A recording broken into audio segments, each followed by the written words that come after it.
ஐயப்ப சொந்தங்கள் மற்றும் மக்கள் அனைவருக்கும் வணக்கம். நீண்ட நாளுக்கு அப்புறம் ஒரு பதிவுக்கு வந்திருக்கிறேன். கொஞ்ச நாளாக நான் வீடியோ பதிவு போடாமல் விட்டுருந்தேன். என்ன அப்படின்னு புதுசாக பார்க்குறவங்களுக்கு இந்த வீடியோவை உங்களுக்கு நல்லா புரியணும். தமிழகத்தில் இன்டர்நேஷ்னல் ஃபைனான்ஸ் சர்வீஸ் அப்படின்னு ஒன்று நடத்தி தமிழக மக்கள்கிட்ட பெரிய ஸ்கேம் நடந்தது. கிட்டத்தட்ட லட்சுமி நாராயணன் அப்படின்ற வேலூரை சேர்ந்த ஒரு நபரால் பெரிய ஸ்கேம் நடந்தது. அது ஷேர் மார்க்கெட்டுன்னு சொல்லி மிகப்பெரிய ஒரு ஸ்கேம் நடந்தது. அந்த ஸ்கேமில் தனசேகர், காஞ்சிபுரத்தை சேர்ந்தவர் தனசேகர் என்றவர், மதனகோபால் மகன், தாமலா தெருவை சேர்ந்த மதனகோபால் மகன் தனசேகர் அப்படின்றவர் இந்த ஸ்கேமில் ஒரு பங்காளராக இருந்து கிட்டத்தட்ட தமிழக மக்களுக்கு இவர்கிட்ட ஒரு 115 கோடி மேலே மக்கள்கிட்ட வசூல் பண்ணி அவர்கிட்ட கொடுத்தாரு. அதில் கொடுத்த பெரிய அமௌண்ட்டு பார்த்ததுனால அந்த பணத்தை வர்றதை பணம் எவ்வளோ கமிஷன் வாங்கணும் கண் மறைச்சதுனால பொதுமக்கள்கிட்ட இந்த ஸ்கேமுன்றதை சொல்லாமல் பணத்தை வசூல் பண்ணி ஏகப்பட்ட பணத்தை இது உள்ளே போட்டு மக்களை ஏமாத்தினார். அந்த ஏமாற்றப்பட்ட நபரில் நான் ஒரு ஆள். அதனால் மிகப்பெரிய இப்போ கிட்டத்தட்ட நான் அவர்கிட்ட மட்டும் 5 கோடி 55 லட்ச ரூபாய், அது இல்லாமல் இன்னும் ஒருத்தர்கிட்ட வெளியே கொடுத்து மொத்தம் 6 கோடி 55 லட்ச ரூபா என்னோட பணம் மட்டும் கிடையாது, பொதுமக்களோட பணமும் இருக்குது. அதில் நான் பொதுமக்களுக்கு கிட்டத்தட்ட 75% நான் 25 வருஷத்துக்கு முன்னே சம்பாதிச்ச சொத்தோடு சேர்த்து விற்று நாங்கள் 75% முடிஞ்சு ஒரு கோடி இப்போ 75 லட்ச ரூபா பாக்கி இருக்குது. இந்த பாக்கி இருக்குது. இந்த கடனை கொடுக்க முடியாத காரணத்தினால நம்ம இந்த பணத்தை கொடுக்க முடியாமல் ஒரு 10 பேர் 20 பேர் அவர் கடையாண்ட போய்ட்டு வடக்கத்தீஸ்வரர் கோவில் பக்கத்தில் தனசேகர் என்றவர் கடை வச்சுக்கிட்டு இருந்தார். குலோப் பிடிஎஸ் அப்படின்ற இடத்துல நான் கூட்டு போன நபர் அவரை சட்டை பிடிச்சி இழுத்துட்டாங்க. அந்த நபர் பணத்தை கேட்குறது அவர் சட்டை பிடிச்சி இழுத்தனால நான் கூட்டு போன 12-13 பேர் அவர் எல்லாரையும் லேடிஸ் முதல் கொண்டு கையை வச்சு வெளியே பிடிச்சி தள்ளிட்டார். பெண்களுக்கு கூட பார்க்காம மரியாதை குறையாக நடந்ததுனால அதுக்கப்புறம் என் பணமே தரமாட்டான், நமக்கு என் புத்தியில் பட்டு 5 வீடு வச்சிருக்கிறாரு அவர், 5-6 வீடு அவங்க மனைவி பேரில், ரேவதின்றவங்க பேரில். அவங்களோட ஃபுல் டீட்டெயிலும் எடுத்துட்டோம், அவங்க டீட்டெயில் எடுத்தாகி போச்சு. அதே போல் ஜனார்தனன் போல் இது அதுக்கப்புறம் வரேன். நம்ம எதுக்காக இந்த வீடியோவில் வந்திருக்கிறோம், இந்த வீடியோ போகிறோம் அப்படின்றத இவ்வளோ டீட்டெயிலும் எடுத்து இவங்க சொத்து வாங்கி வச்சதுனால அந்த சொத்துல விற்று கொடுக்குறேன்னு சொல்லி நம்பிக்கையாக நமக்கு வார்த்தை கூறிக்கிட்டு இருந்ததுனால அவர் அமைதியாக போயிட்டு இருந்தது. அதுக்கப்புறம் நம்ம ஐயப்ப சம்மந்தப்பட்ட வீடியோ போட்டுக்கிட்டு இருந்ததுனாலையும் அதுக்கப்புறமா இந்த வீடியோ கடையில் போய் கேட்டதுனால இவர் 12 பேர் 15 பேர் வெளிப்பிடிச்சி தள்ளிட்டார் இல்லைங்களா. அதுக்கப்புறம் இவர் பணம் கொடுக்க மாட்டார்ன்றதுனால நான் ஆவேசப்பட்டு கோவப்பட்டு கிட்டத்தட்ட 10 மாத காலமாக யூடியூப்பில் அவர் கேட்கக்கூடாத வார்த்தைகள்லாம் பெருசாக பேசலை. ஒருத்தவங்க அம்மா தேவடியா பையான்ற வார்த்தை ஆபாசமான வார்த்தைகள் நான் கூறியிருந்தேன் அந்த வீடியோ. அதனால் இந்த கூறிய வார்த்தைகள் ரொம்ப ஆபாசமான வார்த்தைகள், ரொம்ப தவறான வார்த்தைகள். அதனால் நான் இந்த வீடியோ இனிமேல் கொண்டு திட்டி போட மாட்டேன், இறைவன் என்னை மன்னிக்கிட்டுன்னு சொல்லி இந்த வீடியோ சில நாட்களாக நான் போடாமல் இருந்தேன். இது உங்களுக்கு எல்லாருக்குமே தெரியும், இந்த வீடியோ பார்த்துக்கிட்டு இருக்கிற எல்லாருக்குமே தெரியும். மீண்டும் இந்த வீடியோவுக்குள்ளே நான் வரேன்.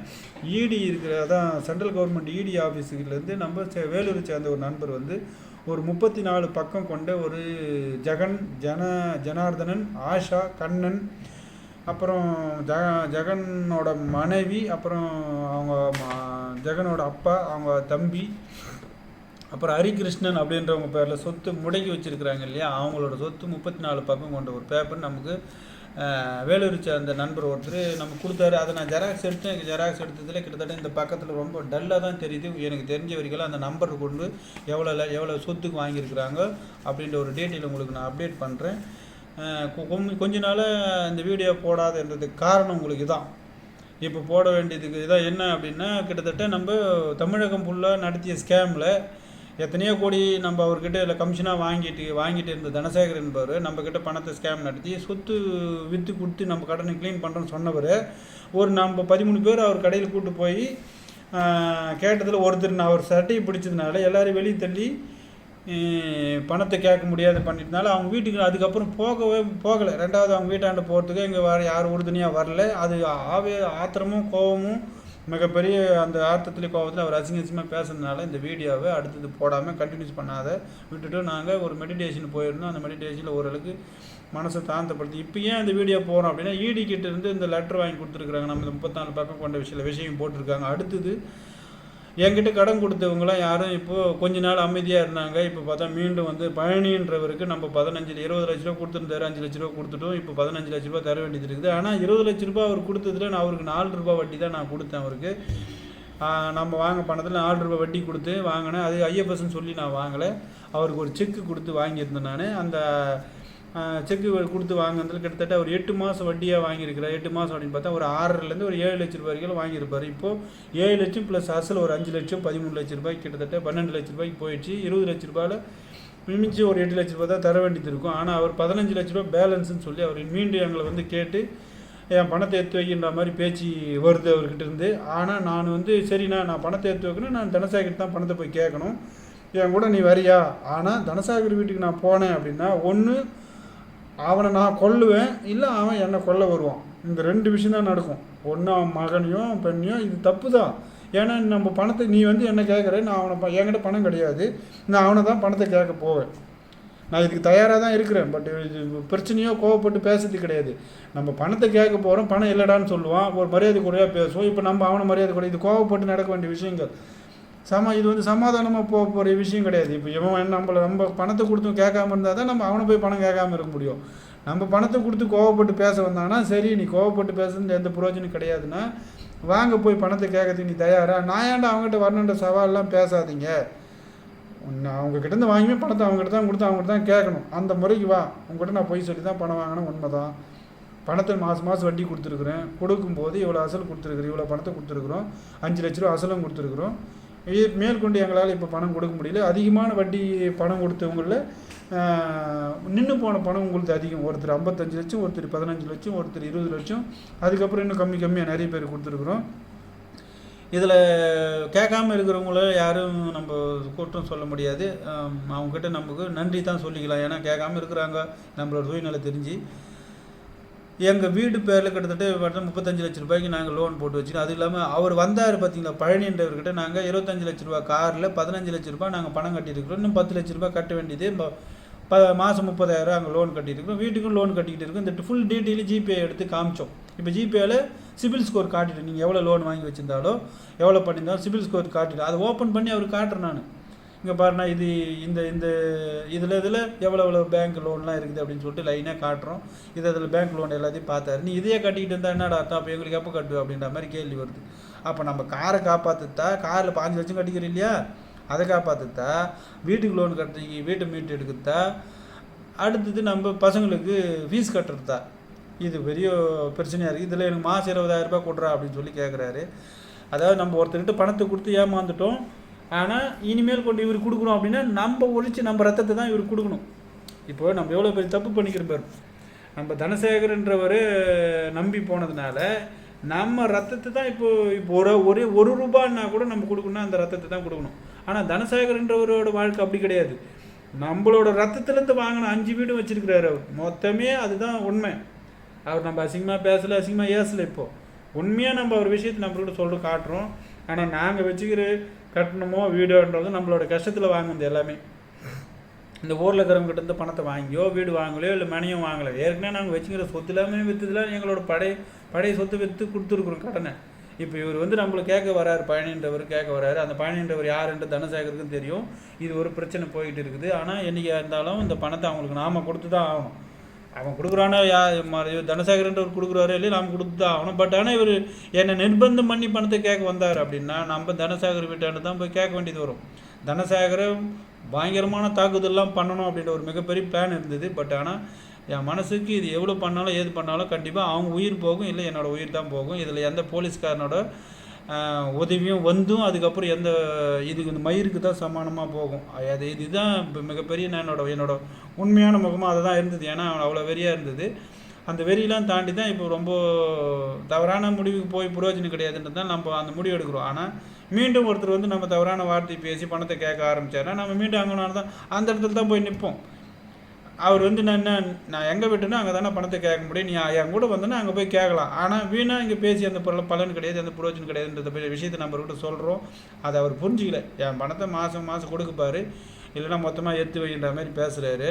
ஆனால் அது என்றைக்கோ ஒரு நாள் அது முடிவுக்கு வந்து நிற்கும் போது கட்டிச்சா அவங்க வீட்டாண்டு தான் போகிற மாதிரி இருக்கும். நம்ம என்னோடய புத்தியில் கிட்டத்தட்ட நான் அவர் வீடு அவர் குடியிருக்கிற வீடு இருந்தாலும் அவர் யாரெல்லாம் வாடகை விட்டு வச்சுருக்கிறாரோ அத்தனை வீட்லேயும் நம்ம மிகப்பெரிய ஒரு தாக்குதல் பண்ணுற மாதிரி தான் இருந்தோம். என்னோடய மைண்ட் செட்டு ஃபுல்லாகவே அப்படி தான் இருந்தது. ஏன்னா அது எல்லாமே பொதுமக்களோட பணத்தை வாங்க, என்னோடய மக்கள்கிட்டருந்து வாங்குறது என்னோடய பணம் தான் அது மொத்தமே பார்த்தீங்கன்னா, என்னோடய பணத்தில் தான் அவர் மொத்தமே அந்த டேட்டில் வாங்கி அந்த சொத்து கட்டினார். எல்லா வீட்டையும் அந்த பணத்தை அந்த வீடு புதுசாக பின்பக்கம் வீட்டு வச்சுருப்பார், எல்லாமே அதான் பண்ணார். அதன் அடிப்படையில் தான் நம்ம கோபமாக அவர் எதுவுமே எங்கள் கடனில் கொடுக்க மாட்டேன்னு முடிவு எடுத்ததுனால நம்ம இந்தமாரி விஷயம் அவர் எதுவும் பண்ணாமல் இருக்கிறோம். ஆனால் மீண்டும் நம்மக்கிட்ட நம்ம தவறான இந்த யூடியூப்பில் தவறான வார்த்தைகள் அவர் பேசலை, எதுவும் பண்ணல. ஆனால் கண்டிப்பாக என் சைட்லேருந்து பணம் ப்ரெஷர் கேட்கறதுக்கு ப்ரெஷர் வந்தது அப்படின்னா கண்டிப்பாக அவர் வீட்டாண்டையோ எது வேணாலும் நடக்கலாம். அது அங்கே போய் பணத்தை கேட்கும்போது இந்தமாரி மீண்டும் வந்து எனக்கு கேட்குறாங்க, அந்த பணத்தை கொடுக்க உண்டான என்ன வேலைப்பா பார்க்க போகிறீங்க, இந்த வார்த்தைகள் கேட்க வேண்டியதோ அதுக்குள்ளே இவர் என்ன அந்த வழிக்கு வர இவர் என்ன பேசுகிறாருன்ற விஷயத்தை வச்சு பொறுத்து தான் எங்ககிட்ட பணத்தை கொடுத்தோம். ஆனால் இன்னமும் 15,000 ரூபாய் 20,000 ரூபாய் கடனை கொடுக்க எங்களால் முடியுது. எங்கள் ரத்தத்தை நாங்கள் சிந்தி கொடுக்குறோம், நான் கொடுக்குறேன். என்னோடய ரத்தம் வேறு சிந்தி தான் என்னோடய உயிரை எடுத்து தான் இந்த பணத்தை இவங்க வாங்கி போகிறாங்க. கண்டிப்பாக இறைவன் அதுக்கு உண்டான கூலி அவங்களுக்கு கொடுப்பாங்க.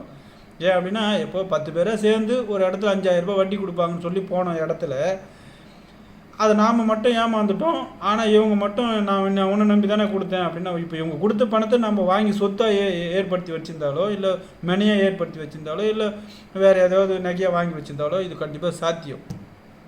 இவங்க கொடுத்த பணத்தை நம்ம தனசேகர்கிட்ட கொடுத்தாய் போச்சு. அதுதான் இங்கே பிரச்சனையே. நான் உன்னை நம்பி கொடுத்துக்கிறேன், இந்த பணத்தை நம்ம கூட முன்கூட்டி நிற்காமல் யாரையும் அங்கே வந்து கேட்கறதுக்கு இல்லாமல் இவங்க எல்லோரும் நம்மளை நிர்பந்தம் பண்ணதுனால நாம் இதை யூடியூப்பில் போட்டு இருக்கிறோம். நாளைக்கு ஒரு கால் இந்த பணத்தை நம்மளால் கொடுக்க முடியாது, தனசேகர் வீட்டாண்ட போனாலோ நம்ம எதை நடந்தாலோ இது முழுக்க நம்ம தனசேகர் சம்மந்தப்பட்ட விஷயந்தான். பட் இது பணத்தை அவங்க என்றைக்காக இருந்தாலும் இந்த ஜென்மத்தில் அவன் பதில் சொல்லி தான் ஆகணும். தவறான வார்த்தைகள் நம்ம இது வரைக்கும் இதுக்கப்புறம் பேசுகிற மாதிரி கிடையாது. அவர் கண்டிப்பாக மீண்டும் அவர் வீட்டாண்ட போய் நிற்கிறதுக்கு உண்டான சூழ்நிலை இருக்கும். ஏன்னா நம்மளை நிர்கதியாக நிற்க வச்சு வேடிக்கை பார்த்த நபர் தான் நம்ம கேட்க முடியும் பணத்தை. அதே போல் இவர் நம்ம யார் நிர்கதியாக நிறுத்தணும் இந்த இடத்துலையோ அவங்க நம்மளை வந்து கேட்க தான் பார்ப்பாங்க. அதனால் அவங்க ஒரு யூடியூப் மூலிமா நம்ம அதிகமாக ஆபாசமான வார்த்தைகளாக பேசுறது கொண்டதெல்லாம் நம்ம இறைவன் முன்னாடி நம்ம மன்னிப்பு கேட்டாகி போச்சு.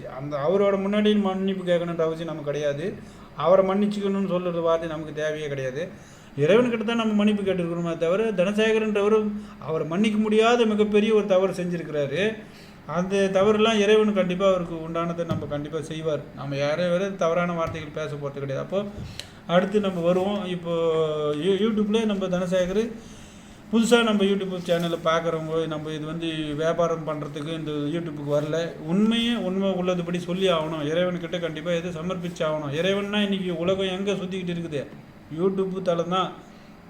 யூடியூப் மூலிமா தான் ஏகப்பட்ட விஷயங்கள் வந்துக்கிட்டு இருக்குது. யூடியூப் மூலிமா தான் எல்லா விஷயங்களும் நடந்துக்கிட்டு இருக்குது. மக்கள்கிட்ட சில விஷயம் போய் சேரணும் அப்படின்னாலும் இந்த ஊடகங்கள் மட்டுமே தான், இந்த யூடியூப் ஊடகம் இந்த செய்தி வாயிலாக தான் இந்த விஷயத்தை நம்ம சென்றடைய முடியும். இதுக்கு வந்து எந்த அரசாங்கமோ எந்த போலீஸ் அதிகாரிகளும் உங்களுக்கு யாரும் துணை நிற்க மாட்டாங்கன்றது 100% உண்மை. போலீஸ் எல்லாருமே உங்கள் தோளில் கையை போட்டு உங்கள் விஷயத்தை மொத்தம் கறந்து உன்னையே குற்றவாளியை ஆக்கிட்டு மட்டும்தான் பார்ப்பாங்களே தவிர மற்றபடி போலீஸ் உங்களுக்கு எந்த வித இடத்துலையும் உங்களுக்கு உதவியாக இருக்கவே மாட்டாங்க. போலீஸ் எல்லாரும் 100% ஷூராக இருக்கிற போலீஸ் அதிகாரிலாம் இருக்கிறாங்க. இது இப்போ இருக்கிறது 90% மொத்தமே 1ஆம் நம்பர் குற்றவாளியான ஒரு போலீஸ் அதிகாரிகள் தான் இருக்கிறாங்க. யாருமே நமக்கு உதவி செய்கிற போலீஸ் அதிகாரிகள் நமக்கு சுத்தமாக நடுநிலை மக்களுக்கு, ஏழப்பட்ட மக்களுக்கு போலீஸ் துணை சுத்தமாக 100% கிடையவே கிடையாதுன்றது நான் உங்களுக்கு ஆணித்தரமாக சொல்கிறேன். உங்கள் வீட்டு ஒரு பொண்ணு ஓடி போட்டாலோ நடுத்தர ஏழப்பட்ட மக்கள் ஏழப்பட்ட பெண்ணாக இருந்தாலோ அவங்களுக்குலாம் இந்த இடத்து போலீஸுக்கிட்ட இருந்து ஒரு பாதுகாப்பு கூட கிடையாது. ஒரு பெண் எத்துமேட்டு தனிப்பட்ட ஒரு விஷயமா ஒரு கம்ப்ளைண்ட் கொடுத்தாலும் அவங்களுக்கும் எந்த பாதுகாப்பும் கிடையாது. கிட்டத்தட்ட எங்கள் ஊரில் கிட்டத்தட்ட ஒரு 7 பெண்கள் மேலே போயிருக்கிறாங்க. இந்த ஒரு மாதத்தில் ஒரு பெண்ணை கூட இந்த எங்கள் மோரண காவல் நிலையத்தில் கண்டுபிடிக்க முடியாது. இந்த டாப்பிக்கும் உங்களுக்கு இதில் மென்ஷன் பண்ணுறேன். இந்த மோரண காவல் நிலையத்தினால பிடிக்கிறதுக்கு முடியாமல் இருக்காங்க. அதே போல் ஏகப்பட்ட வண்டிகள் போயிருக்குது. அதே போல் இந்த மோரண காவல் நிலையத்தில் பிடிக்க முடியாமல் இருக்கிறாங்க. அதனால் நீங்கள் அரசாங்கத்துக்கு முன்னாடி போனீங்கன்னா எந்த பிரயோஜனம் கிடையாது. இப்போ அடுத்து நம்ம டாபிக் என்ன அப்படின்னு பார்த்தீங்கன்னா, இங்கே ஐயப்ப சம்மந்தப்பட்டதில் கிட்டத்தட்ட 34 பக்கம் கொண்ட 34 பக்கம் கொண்ட ஒரு பேப்பரை நம்ம வேலூர் சேர்ந்த ஒரு நண்பர் நம்ம கொடுத்துருக்குறாரு. அதில் உங்களுக்கு வந்து கடைசி பேஜில் இடி கிட்டேருந்து கடைசியாக ஒரு கொடுத்துருக்குறது. அதாவது டிஆர் அக்ஷர் கதானி டெப்டி டைரக்டர் அப்படின்றவர் தான் இந்த குற்றப்பத்திரிக்கை தாக்கல் பண்ணியிருக்கிறாரு. மொத்தமே முடக்கி இருக்கிற சொத்து பார்த்தீங்க அப்படின்னா 37,11,80,411 ரூபா அப்படின்னு சொல்லிட்டு அந்த அவ்வளோ சொத்து முடக்கியிருக்கிறாங்க. யார்? ஜெகன் பேரில் இருக்கிற சொத்து மட்டுமே 37 கோடி ரூபாய் சொத்து முடக்கியிருக்கிறாங்க. அப்புறமா பேங்க் ஆஃப் பரோடா அப்படின்ற இதுவில் 1,31,62,247 ரூபா பணமாக முடக்கியிருக்கிறாங்க. அதே போல் ஐசிஐசி பேங்க்கில் 75,578,097 ரூபா அப்படின்னு சொல்லி முடக்கியிருக்கிறாங்க. இது 34 பக்கம் கொண்டது அந்த சொத்து மட்டும் முடக்கியிருக்குது. இதில் டோட்டலாக இந்த சொத்தோட பேர் மட்டும் நான் உங்களுக்கு படிக்கிறேன். எந்தெந்த இடத்துல அப்பார்ட்மெண்ட் வாங்கியிருக்கிறாங்களோ அந்தோட பேர் எவ்வளோ ரூபாய்க்கு வாங்கியிருக்கிறாங்க அப்படின்றத சொல்கிறேன். பட் ஆனால் அந்த அட்ரஸ் மட்டும் கிளியராக இங்கிலீஷில் இருக்கிறதுனால எனக்கு சுத்தமாக அதை நல்லா தெளிவாக படிக்க வரல. முதல் நம்பர் 1 அப்படின்றதுல ஆஷான்றவங்க இருக்கிறாங்க. ஆஷான்றவங்க கிட்டத்தட்ட அசோக் அதான் கிங் அசோக் எக்ஸ்க்ளூசிவ் அப்படின்ற இடத்துல வில்லேஜ் அப்படி அந்த ஒரு அப்பார்ட்மெண்ட் ஏதோ ஃப்ளாட் வாங்கியிருக்கிறாங்க. 10,90,200 ரூபா. அது கவர்மெண்ட்டோட கைட் வேல்யூ மட்டும்தான், அது மார்க்கெட் வேல்யூ கிடையாது. மார்க்கெட்டு 10 லட்ச ரூபா அப்படின்னா கிட்டத்தட்ட அது மார்க்கெட் வேல்யூ அந்த இடத்துல கிட்டத்தட்ட உங்களுக்கு 70 லட்ச ரூபா முதல் கொண்டு போகும். அது மார்க்கெட்டோட பத்திரத்தில் என்ன போட்டிருக்கிறோம் அந்த கைட் வேல்யூ தான் கொடுத்துருக்குறாங்க இங்கே. அதான் ஆஷான்றவங்க பேரில் ஃபஸ்ட்டு நம்பர் இருக்கிறாங்க. 2வது நம்பர் அதே போல் விக்னேஷ்ன்றவர் பேரில் வருது. எஸ் அப்படின்னு போட்டு வந்து விக்னேஷன் வந்து 6,99,000 ரூபாய் அப்படின்றவர் வாங்கியிருக்கிறாங்க. அதே king Ashoka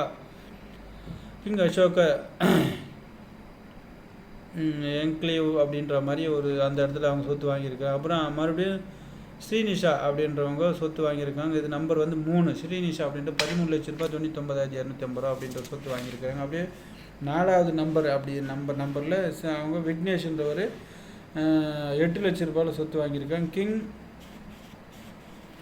king கரிகலா approved by அப்படின்ற மாதிரி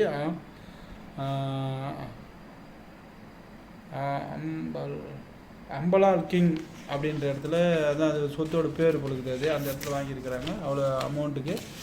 அதுக்கப்புறம் நம்பர் வந்து 5 அப்படின்றதுல விக்னேஷ் தான் மீண்டும் வராரு. 8 லட்ச ரூபாயில் சொத்து வாங்கியிருக்கிறாங்க. அதுவும் அம்பலால் AMBALAL அம்பலால் கிங் கரிகாலா அப்படின்ற இடத்துல அந்த சொத்து அப்ரூவ்டு டிடிசி அப்ரூவ்டில் வாங்கியிருக்கிறாங்க. அந்த லேண்டு போட்ட இடத்துல இவங்க சொத்து வாங்கியிருக்கிறாங்க.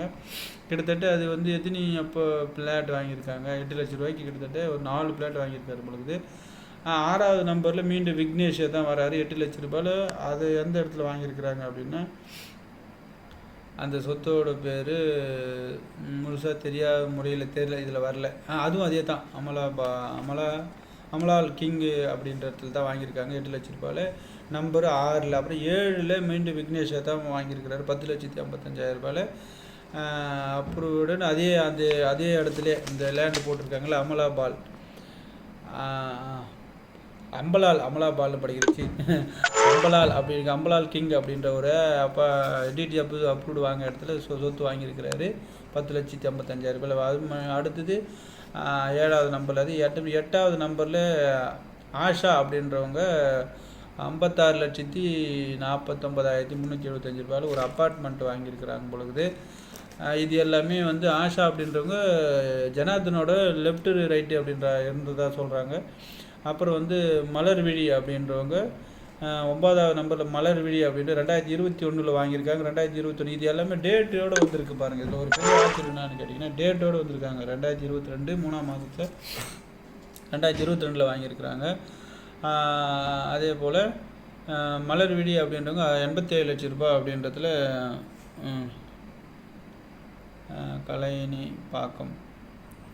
கழனிப்பாக்கம் அப்படின்ற இடத்துல கழனிப்பாக்கன்ற இடத்துல 87 லட்ச ரூபாய் 14,608 ரூபாயில் கவர்மெண்ட் ரேட்டில் 2021 வாங்கியிருக்கிறாங்க. மலர்விழின்றவங்க மீண்டும் மலர்விழின்றவங்களே தான் 2022 மீண்டும் 43,57,000 ரூபாய்க்கு ஃப்ளாட் வாங்கியிருக்கிறாங்க.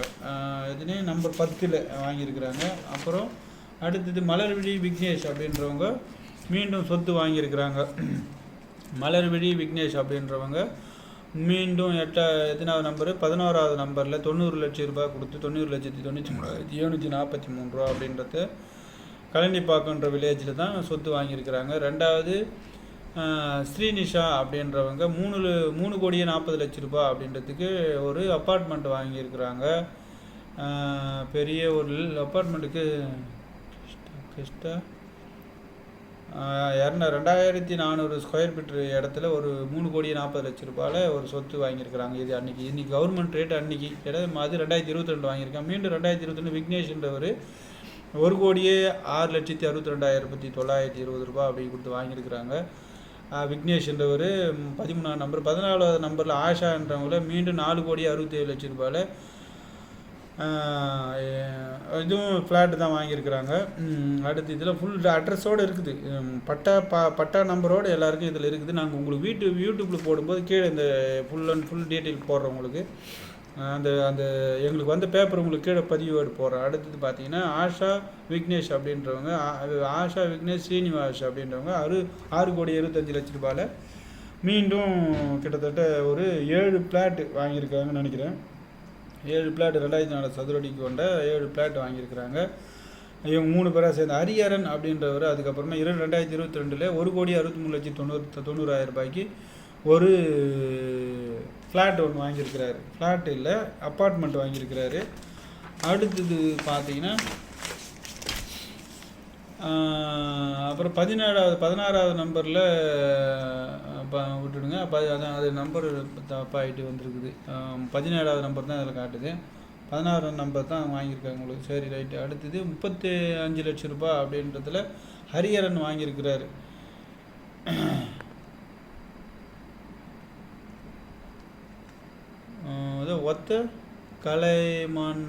ஒத்தக்கால் மண்டபம் அப்படின்ற இடத்துல ஒத்தக்கால் மண்டபம் அப்படின்ற இடத்துல வாங்கியிருக்கிறாங்க. இது 35,00,000 ரூபாயில் ஒரு இடம் வாங்கியிருக்காங்க. அப்புறமா triple electricity power PVC limited அப்படின்றதுல 2,50,31,000 ரூபாய் அப்படின்ற ஒரு பெரிய ஒரு லேண்ட் ஒன்று வாங்கியிருக்கிறாங்க. இது ஒரு கம்பெனி லிமிடெட்டில் யார் பேரில் வருதுன்றது தெரியல. அது அப்புறம் 19வது நம்பரில் பத்மநாபன் அக்ஷயா நாயுடு அப்படின்றவங்க 85,00,000 ரூபாய்க்கு 54,000 ரூபாய் 85,54,880 ரூபா அப்படின்றவங்க 19வது நம்பரில் 2022 வாங்கியிருக்கிறாங்க. இது 2025 3 வருஷம் ஆகுது. இந்த ஸ்கேம் நடத்திக்கிட்டு இருக்க சொல்ல இந்த பிரச்சனை நடந்துக்கிட்டு இருக்கு. அப்போ வாங்கின சொத்து இதெல்லாம் மக்கள்கிட்ட ஸ்கேம் நடத்தி பணத்தை வசூல் பண்ண இடத்துல வாங்கியிருக்காங்க. 20 சுமதி பத்மநாபன் அப்படின்றது 2023 வாங்கியிருக்கிறாங்க. இது எப்படி பாருங்கள், என்ன கொடுங்க பாருங்கள். 2023 4ஆம் மாதத்தில் வாங்கியிருக்கிறாங்க. அதுக்கப்புறம் நடந்தது இது 29,92,000 ரூபாய் கொடுத்து வாங்கியிருக்கிறாங்க. சுமதி பத்மநாபன் அதை ஈடி முடக்கியிருக்கிறாங்க. அடுத்தது உங்களுக்கு ஜக்ரீஷ் அப்படின்னா ஜெகநாதன் பேர் தான் இது. அவர் பேர் தான் ஜக்ரீஷ் அப்படின்னு பதிவு போட்டு இதில் இந்தியா பியூசி லிமிடெட் அப்படின்றதுல கிட்டத்தட்ட 6,27,87,950 ரூபா அப்படின்றதுல ஒரு லேண்டு வாங்கியிருக்கிறாங்க. காஞ்சிபுரத்தில் ஒரு சிப்காட் இண்டஸ்ட்ரியல் அப்படின்ற அந்த இடத்துல வர்றதா கம்பெனி சொல்லி ஜக்ரீஷ் அப்படின்ற பேரில் இவரது ஜெகன் வாங்கியிருக்கிறாரு. அடுத்தது ஜெகநாதன் அப்படின்ற அவர் பேரில் 1,20,000 ரூபா அப்படின்னு ஒரு இடம் ஒன்று வாங்கியிருக்கிறாங்க. அப்புறம் பார்த்தீங்கன்னா ஜெகநாதன் மீண்டும் 23ஆம் நம்பரு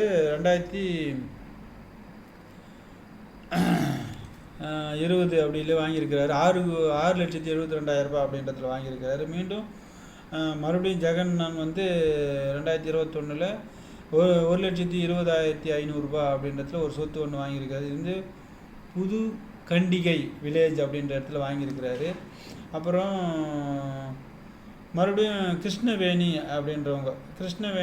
அதான் ஒய்ஃப்னு போட்டிருக்கு. அப்படின்னா ஜெகன்னோட ஒய்ஃபாக இருக்குன்னு நினைக்கிறேன். 2,40,000 ரூபாய் அப்படின்றது இதுவும் புது கண்டிகை தான் வருது. மீண்டும் கிருஷ்ணவேணி தான் 1,20,000 ரூபாய், இதுவும் புது கண்டிகையில் தான் இது பிளாட் வாங்கியிருக்காங்க. மீண்டும் கிருஷ்ணவேணி ஒய்ஃப் அப்படின்னு போட்டு இது இதுவும் புது கண்டிகை சாயனாபுரம் மதுரா புது கண்டிகை வில்லேஜ் அப்படின்ட்டு அரக்கோணம் தாலுக்காவில் வருது. இதில் 1,30,000 ஒரு பிளாட் ஒன்று வாங்கியிருக்காங்க. மறுபடியும் பார்த்தீங்க அப்படின்னா ஜெகநாதன் அப்படின்றவர் புது கண்டிகையில் 4,68,000 ரூபாய் அப்படின்னு ஒரு சொத்து வாங்கியிருக்கிறாரு. அது நம்பர் என்ன பார்த்துங்க, 27வது நம்பர் முடிச்சிருக்கிறோம். 27வது நம்பரில் இந்த சொத்து வாங்கியிருக்கிறாங்க. 27. அடுத்தது பார்த்தீங்க அப்படின்னா 28வது நம்பர் அப்படின்றதுல கண்ணன் அதாவது ஜெகனோட அப்பான்னு நினைக்கிறேன். இப்போ சமீபத்தில் இறந்துட்டார், தூக்கு மாட்டிக்கின்னு இறந்துட்டார். பொதுமக்களோட சாபத்தால் என்னவோ அவர் இறந்துட்டார். பட்டு தூக்கு மாட்டி இறந்தவரோட அவர் பேரில் இருக்கிறது 2,40,000 ரூபாய். இது ஒரு சொத்து. புதுக்கண்டிக்கிலே தான் இந்த பிளாட்டும் இருக்குது. அடுத்தது ஜெகநாதன்ற ஒரு பேரில் 2019, பட்டு பார்த்தீங்கன்னா இது 2019 ஆல்ரெடி இது நடந்துக்கிட்டு இருந்தது. 47,51,120 ரூபாயில் ஒரு ஃப்ளாட்டு. இது வந்து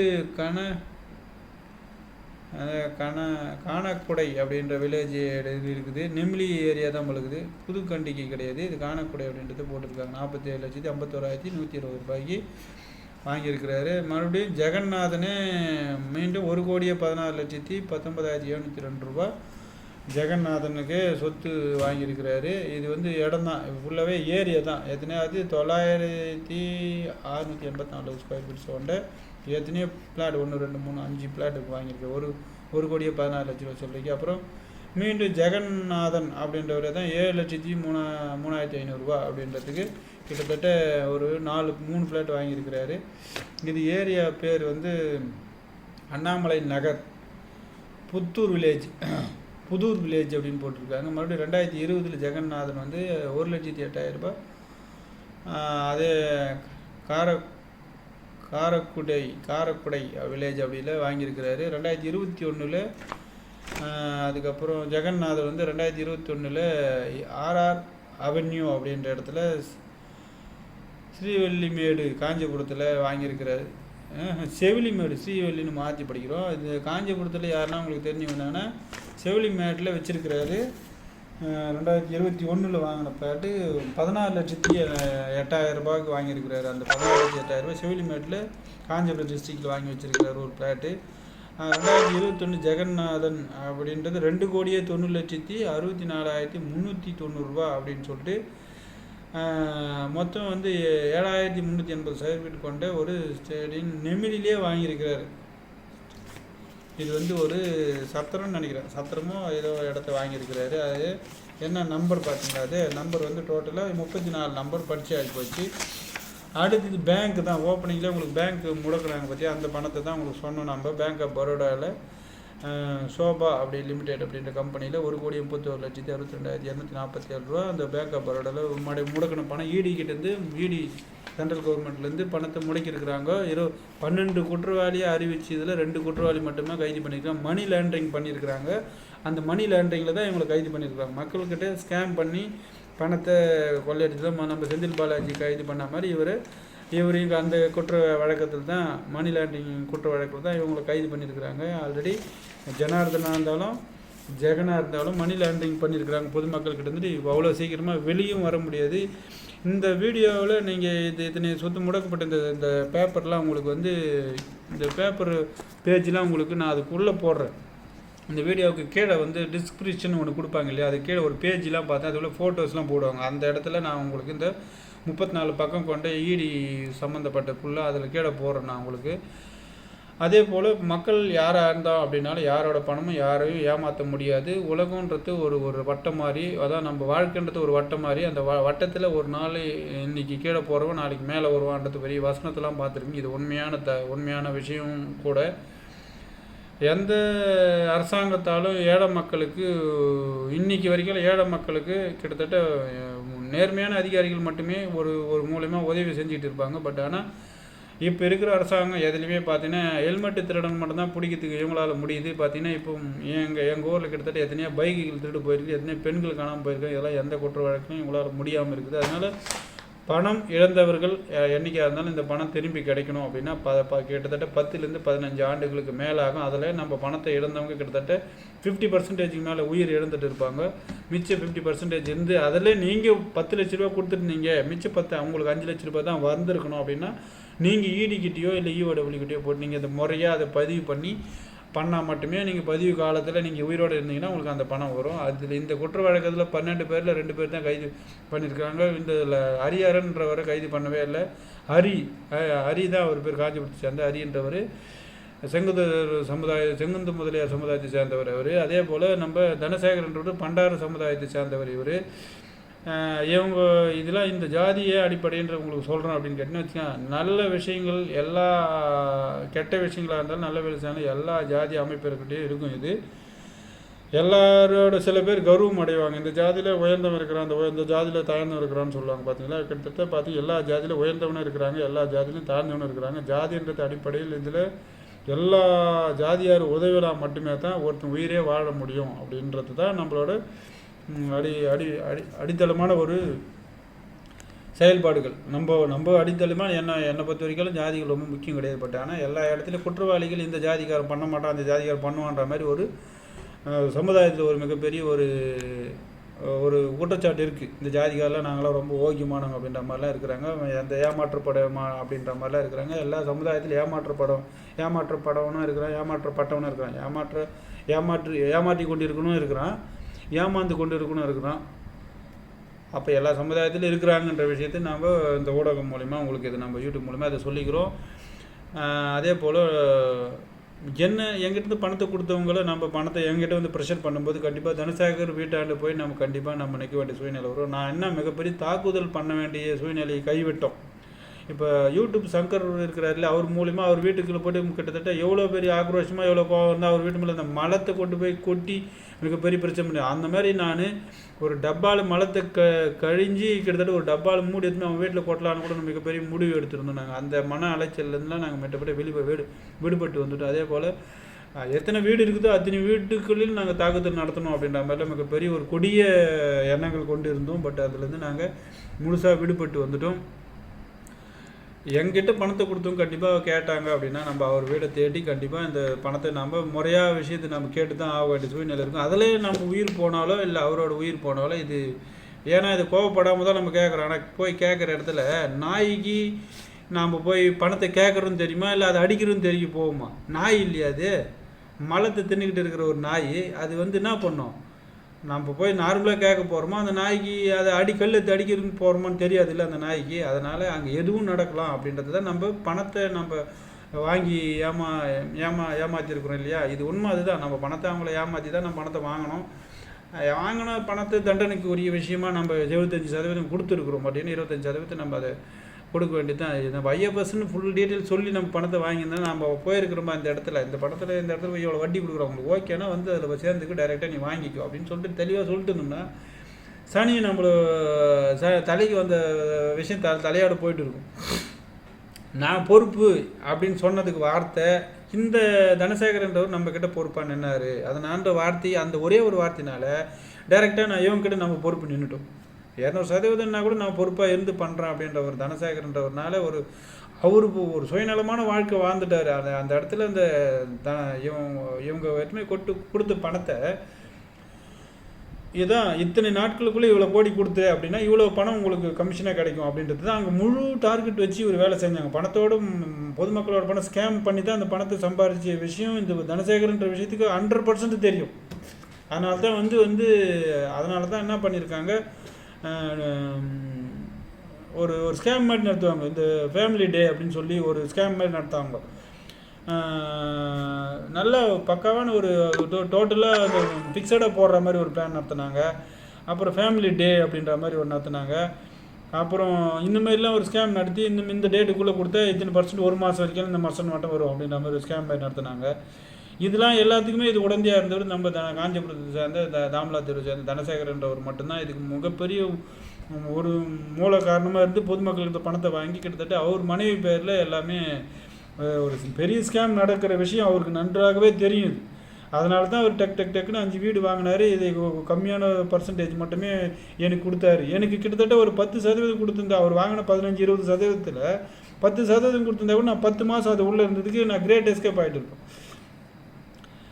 அதுலேயே நம்ம கிட்டத்தட்ட ஒரு 90% முடிஞ்சு போயிருக்கு நம்மளோட கடன்கள்லாம். இதில் நம்ம இவருக்கு கொடுத்ததுலேயே 6-7 கொடுத்ததுனால தான் நம்ம ஒரு 70% மட்டுமே தான் அதுலேருந்து வெளியே வரும். 30% மாட்டிச்சு. அதை தான் இப்போ என்ன அப்படின்னு கேட்டால் கடைசியில் 70% வெளியே வந்திருந்தால் கூட கடைசியில் 3 மாதத்தில் அவர்கிட்ட பணத்தை கொடுத்தா மாதிரி ஆகிப்போச்சு. மிகப்பெரிய ஒரு நாடகம் நடிச்சு இந்த பணத்தை ஏமாத்துறதுல தனசேகர் முழு பங்காக இதில் இறங்கினார். நம்ம ஆல்ரெடி நம்ம யாருக்கிட்டையுமே இந்த இன்டர்நேஷ்னல் ஃபைனான்ஸ் சர்வீஸு ஷேர் மார்க்கெட்டுன்ற சம்மந்தப்பட்ட எந்த விஷயத்தையும் சொல்லாதனால நம்ம முழுசாக மாட்டிட்டோம். புதுசாக பார்க்குற இந்த வீடியோ மக்களுக்கு புதுசாக பார்க்குறவங்களுக்குலாம் முழுசாக தெரியாது. அதனால தான் மீண்டும் அந்த விஷயத்தை நான் உங்களுக்கு சொல்கிற மாதிரி ஆயிடுச்சு. தாமலாத்திருவை சேர்ந்து தனசேகர் என்றவர் மிகப்பெரிய பொதுமக்கள் கிட்ட இந்த பணத்தை ஸ்கேம் மாதிரி ஒரு இன்டர்நேஷ்னல் ஃபைனான்ஸ் சர்வீஸு ஆட்களாக கூட சேர்ந்து இந்த 115 கோடி அடித்து அதில் கொடுத்ததில்ல. அதில் இன்னொன்று நான் ஒண்டி தான் இதில் பேசிக்கிட்டு இருக்கேன். மிச்ச பேர்லாம் பேசாமல் அவர் பேரில் எந்த கம்ப்ளைண்ட்டும் பதிவாகாமல் அவர் தெளிவாக ஊரில் நல்லா இன்னும் ஒரு வலிமையான ஒரு ஆண்மகனாக சுற்றிக்கிட்டு இருக்கிறதா அவர் நினச்சி சுற்றிக்கிட்டு இருக்கிறார். வலிமையான ஒரு ஆண்மகனாக வெளியே ஊரில் சுற்றிக்கிட்டு இருக்கிறதா சுற்றிக்கிட்டு இருக்கிறார். பட் ஆனால் அது அவர் எவ்வளோ எப்படியாப்பட்ட ஒன்றா நம்பர் கோழை அப்படின்றது அவர் ஒரு ரூபான்னா கூட அந்த கடன் கொடுக்காம கடன் கொடுக்காம நான் சாக மாட்டேன்னு சொன்னார். பட் அவர் எவ்வளோ ஒரு குற்றவாளியோட அவரோட சாவுன்றது இறைவன் கண்டிப்பாக அவருக்கு வச்சிருப்பார். அந்த இதுவில் தான் அவர் போவார் அப்படின்றத நம்ம அவர்கிட்ட சொல்லிட்டோம். பட் ஆனால் நம்மளை பணத்தை கேட்க வர மக்கள் நான் கண்டிப்பாக அவர் வீட்டுக்கு கூப்பிட்டு போய் அதை கேட்க வேண்டிய சூழ்நிலை கண்டிப்பாக இருக்கும். அதனால் அவர் ரொம்ப தைரியமாகவோ ரொம்ப சந்தோஷமாக வளர்த்திக்கிட்டு இருக்கட்டும். பட் யாரும் அவர் பேர் எதையும் பண்ண போகிறது கிடையாது. அவர் போயிட்டு எதுவும் செய்யுது. ஆனால் நம்மக்கிட்ட பணம் கொடுத்து கேட்கும்போது அவர் பணத்தை கேட்க வேண்டிய சூழ்நிலை இருக்குது. பொறுமையாக தான் போக போகிறோம். நாய்க்கு நம்ம பொறுமையாக கேட்க போகும்போது அது கொலைக்கு போகுது கடிக்க போகுதுன்னு தெரியாது. ஆனால் கொஞ்சம் ஜாக்கிரதையில் போனால் மட்டுமே தான் இது நடக்கும். பட் பணத்தை கேட்க போகிறோம். நான் மலத்தை தின்ன நாய்கிட்ட பணத்தை கொடுத்துட்டோம் அப்படின்னா நம்ம அந்த பணத்தை மெதுவாக தான் கேட்டோம் இல்லையா. அது எங்கே எப்படி நடக்குன்றது தெரியல. நம்ம எதுவும் ஆபாசமாக அவர் திட்ட போகிறது கூட எதுவும் கிடையாது. இந்த மாதிரி இந்த பணத்தை கொடுத்துட்டோம். பட் அது தெளிவாக இப்போ அவர்கிட்ட கேட்கும்போது என்ன மாதிரி சொற்கள் வெளியே வரும் அப்படின்ற மாதிரி தெரியல. பட் அதை தாண்டி பொறுமையை நம்ம இழந்துட்டோம் அப்படின்னா மீண்டும் அந்த நாய்க்கு நம்மளுக்கும் திரும்பி வர வேண்டிய சூழ்நிலை இருக்கும். ஏன்னா கோபம் சராசரி மனிதன் தானே நாமளும். ஏன்னா எல்லாத்தையும் இழந்துட்டோம். பட் வாழ்க்கையை நம்ம முடிச்சுக்கணும்னு நினைக்கிற சூழ்நிலை வருது அப்படின்னா அப்போ எந்த ஒரு முடிவும் எடுக்க வேண்டிய சூழ்நிலை வரும். எல்லா மனிதனாக இருந்தாலும் என்னத்துக்குன்ற மாதிரி லைஃப்ன்ற மாதிரி அதை தாண்டி தான் இப்போ நம்ம வந்திருக்கிறோம். எந்த உயிர் எடுத்தாலும் நம்ம அது எந்த பலனும் கிடையாது. பட் ஆனால் நமக்கு ஒருத்தர் வராரு அப்படின்னா நம்ம சொல்கிறத அவர் புரிஞ்சிக்கிற மனநிலை இருந்தாருன்னா நம்ம புரிஞ்சிக்கினா பரவாயில்ல. நம்ம வித்தியாசமாக பேசும்போது நீங்களாக இருந்தாலும் யாராக இருந்தாலும் கொஞ்சம் இப்போ தனது பணத்தை கொடுத்து தனசாரிகிட்ட போயிட்டு நம்ம ஒரு வாரத்துக்கு பேசிக்கிட்டே இருந்தால் அவருக்கு கோவம் தானே வரும். அதுபோல் தான் நம்மளுக்கு பணத்தை நாம் யார்கிட்ட பணத்தை கொடுத்து நம்ம வாங்கணுமோ அவர் நம்மக்கிட்ட பேசும்போது நம்மளுக்கும் அந்த கோபத்தை வர வேண்டிய சூழ்நிலை தான் வரும். இதுதான் மனிதர்கிட்ட இருக்கிற குணம். நாம் போய் அந்த பணத்தை அவர்கிட்ட கேட்கும்போது கண்டிப்பாக இந்த பிரச்சனை வரத்துக்கு சாத்தியம் இருக்கும். அதனால தான் நம்ம வரவங்கிட்ட கேட்குறவங்ககிட்ட இந்த விஷயத்த சொல்கிறோம்.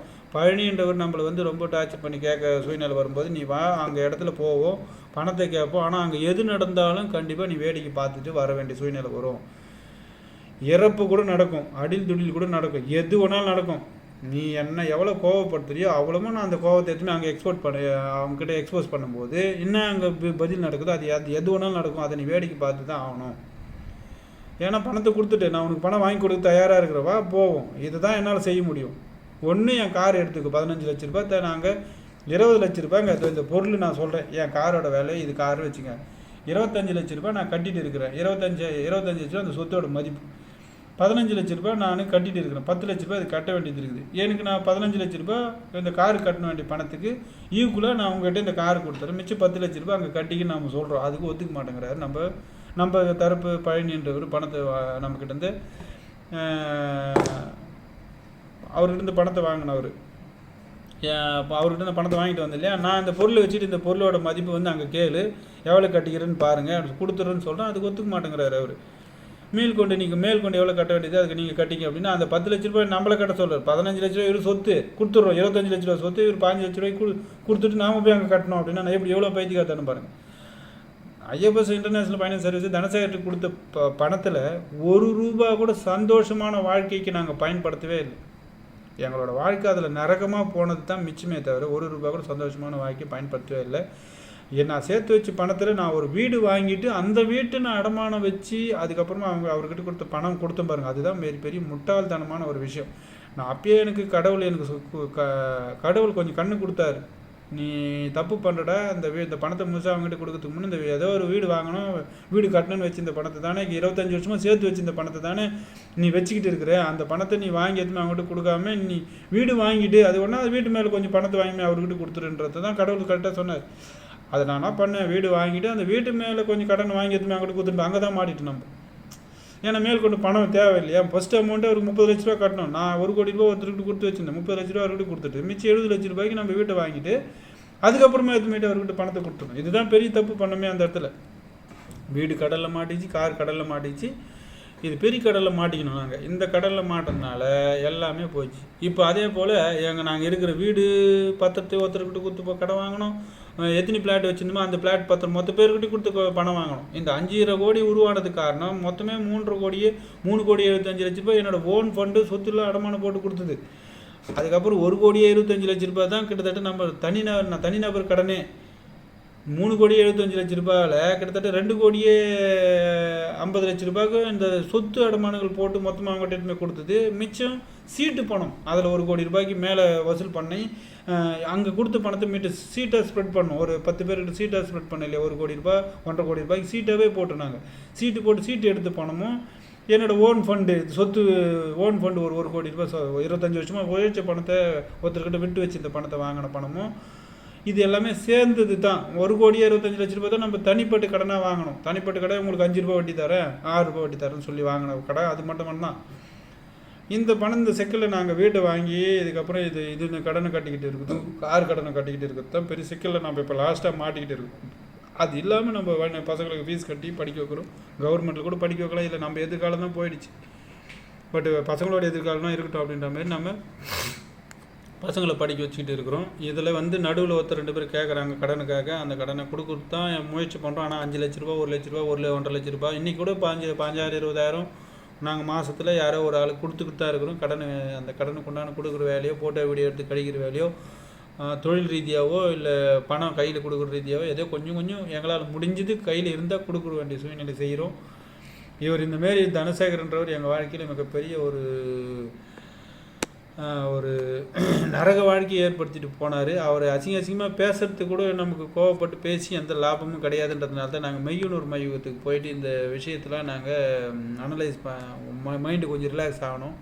பட் இருந்தாலும் இன்றைக்கி ஒரு 2-3 நாளைக்கு முன்னே அந்த பழனின்றவர் என்கிட்ட பணத்தை கேட்டதுனால மீண்டும் இந்த பதிவில் உங்களுக்கு நான் இந்த விஷயமா சொல்லிக்கிறோம். 5 லட்ச ரூபா அவருக்கு தர வேண்டியது இருக்குது. இந்த பதிவு மூலமாக நான் பணத்தை கண்டிப்பாக யாருக்கு வாங்கினாலும் அதை கொடுத்து தான் ஆகணும். அது யாரும் ஏமாற்ற முடியாது. அதே போல் தான் தனசேகரன்றவராக இருந்தாலும் பொறுமையாக நம்ம பணத்தை கேட்க வேண்டிய சூழ்நிலை. இவர் கேட்டாரோ யார் கேட்டாலும் அவங்க வீட்டுக்கு மூலிமா போய் பணத்தை கேட்கறதுக்கு உண்டான ஏற்பாடுகள் கண்டிப்பாக செய்வேன். ஆனால் அங்கே எந்த வித அசம்பாவம் நடந்தாலோ எது நடந்தாலும் கண்டிப்பாக நடக்க வேண்டிய சூழ்நிலை இருக்குது. ஏன்னா ஆத்திரமும் கோபமும் எங்களால் ஒரு சில நேரம் தான் அமைதியாக இருக்க முடியுது, ஒரு சில நேரம் என்னால் அமைதியாக இருக்க முடியல. அந்த பணத்தை திருப்பி கொடுக்கறதுக்கு ஏற்பாடு எனக்கு என் கையில் பணத்தை கொடுக்கல அப்படின்னா கூட தனசேகர் என்றவர் அவங்க மனைவி பேரில் வச்சுக்கிற எல்லா சொத்தும் விற்க தேவையில்லை. எனக்கு கொடுக்க வேண்டிய சொத்து கொஞ்சம் விற்றாவே என் கடனை கொடுத்துட்டு போகலாம். ஆனால் என்னோடய பொறுமைக்கும் ஒரு எல்லை உண்டு, என்கிட்ட கொடுத்துக்கிறவங்களோட பொறுமைக்கும் ஒரு எல்லை உண்டு. எது நடந்தாலும் நான் பொறுமையாக இருந்துட்டேன், பொறுமையாக இருந்துட்டால் பிரச்சனை கிடையாது. ஆனால் எவ்வளோ பிரச்சனை போனாலும் அவங்க வீட்டாண்ட போயிட்டுன்னா கண்டிப்பாக அது பிரச்சனையை சந்திச்சு தான் ஆகணும். அது இந்த போலீஸ் அதிகாரிலாம் நினச்சா மிகப்பெரிய நமக்கு இந்த வாழ்க்கையே வாழ பிடிக்கலையா அப்படின்னா தமிழக அரசாங்கம் மிகப்பெரிய கேவலமான ஒரு போலீஸ் காவல்துறை ஏகப்பட்ட கேவலமான செயல்பாடுகள் நடத்திக்கிட்டு இருக்கிறாங்க. ஏகப்பட்ட பெண்களுக்கு புகார் கொடுக்க வந்தால் கூட அந்த பெண்ணை கற்பழிச்சிக்கிட்டு இருக்கிற ஒரு அயோக்கியத்தனமான செயல்பாடுகளும் அதே போல் எத்தனையோ பெண்கள் எங்கள் ஊரில் காணாமல் போயிருக்கிறாங்க. இது வரைக்கும் 2 மாதம் அந்த விஷயத்தை நான் ஏற்கனவே உங்களுக்கு பதிவு போட்டிருக்கிறோம், சொல்லியிருக்கிறோம். அதே போல் ஏகப்பட்ட வண்டிகள் திருடு போகுது. நீங்கள் மோரண காவல் நிலையத்தில் எந்த வித ஆக்ஷன் எடுக்காமல் இருக்கிறாங்க. அதுபோல் மோரணமாக எங்கே இருந்தாலும் இந்த காவல்துறை மேலே மிகப்பெரிய சட்ட ரீதியாக பார்த்தா எந்த ரவுடிகளும் அங்கங்கே செயின் பறிப்புகள்லாம் பார்த்தீங்கன்னா ஏகப்பட்ட கொலை அட்டுணிகள் நடந்துக்கிட்டு இருக்குது. இது இவங்ககிட்ட எந்த சட்டம் தான் கையில் எடுத்து இந்த விஷயத்தெலாம் முடக்கிறாங்க அடக்கிறாங்கன்றது தெரியாமல் இருக்கிறாங்க. அதனால் காவல்துறை எடுத்துக்கிட்டாவே ரொம்ப கொடுமையாக இருக்கிறதுனால தான் நம்ம சட்டத்தை கையில் எடுக்காமல் இருக்கிறோம். காவல்துறை நேர்மையாக இருந்துட்டாங்க அப்படின்னா நம்ம கையில் எடுத்து அவன் வீட்டாண்ட போய் எதை ஒன்றாலும் பண்ணுறது. இந்த சட்டம்லாம் இருக்கவே தான் இவங்களாம் இன்னும் உயிரோடு இருந்துக்கிட்டு இருக்காங்க தான் என்னோடய வாதமே. என்ன அப்படின்னு கேட்டால் தனசேகரன்றலாம் இன்னும் உயிரோடு உலாத்திக்கிட்டு இருக்கிறது காரணமே சட்டம் தெய்வம் இந்த 2த்துக்கு ஒன்று தான் அவன் ஒழுங்காக இருக்கிறான். ஏன் அப்படின்னா நம்ம தவறு தெரியாமல் மலத்துக்கிட்டு போய் பணத்தை கொடுத்துட்டோம், இது என்னோடய தவறுன்னு உணர்ந்துட்டோம். அந்த மலத்தை பேசி என்ன பண்ண போகிறோம் அப்படின்னு தான் அவரே புத்தி ஏதாவது இறைவன் மூலமாக அவருக்கு அணுகலும் அந்த அறிவுக்கு ஏதாவது எட்டி எவ்வளோ கொஞ்சம் கடன் இருக்குது அவரே கொடுக்கறதுக்கு உண்டான ஏற்பாடுகள் எதனா பண்ணி இறைவன் இந்த பிரபஞ்சத்துக்கு கிட்ட நம்ம வேண்டுவோம். அந்த பிரபஞ்சம் அந்த மூளைக்கு போய் ஏதாவது எட்டி அவர் இந்த கடன் கொடுக்க வேண்டிய ஏற்பாடு எதனா பண்ணாருன்னா எனக்கு கோபம் வரும்போது அவரோட நினைவு வராமல் போயிடும். பட் ஆனால் அந்த கோபம் வரும்போது அந்த நினைவு வரும்போதெல்லாம் ஒவ்வொரு நேரம் ரொம்ப கொடுமையான விஷயம் நடந்துக்கிட்டு இருக்குது. இவர் இந்த கடனை கொடுக்குற ஏற்பாடுகள் எதுவும் பண்ணாமல் இருந்தால் இனி ஒரு காலங்கள் எப்படி மாறும் எப்படி அமையும் அப்படின்ட்டு இறைவன்கிட்ட விட்டுருவோம். இதெல்லாமே நம்மக்கிட்ட கடன் கொடுத்தவங்க கேட்குற விதத்தை பொறுத்து தான் எங்களோட வாழ்க்கையை அமையுன்றது தான் இந்த வீடியோ மூலிமா உங்களுக்கு சொல்லிக்கிறோம். அதே போல் இந்த சொத்தோட டீட்டெயில்ஸ்லாம் உங்களுக்கு ED கொடுத்துருக்குறாங்க.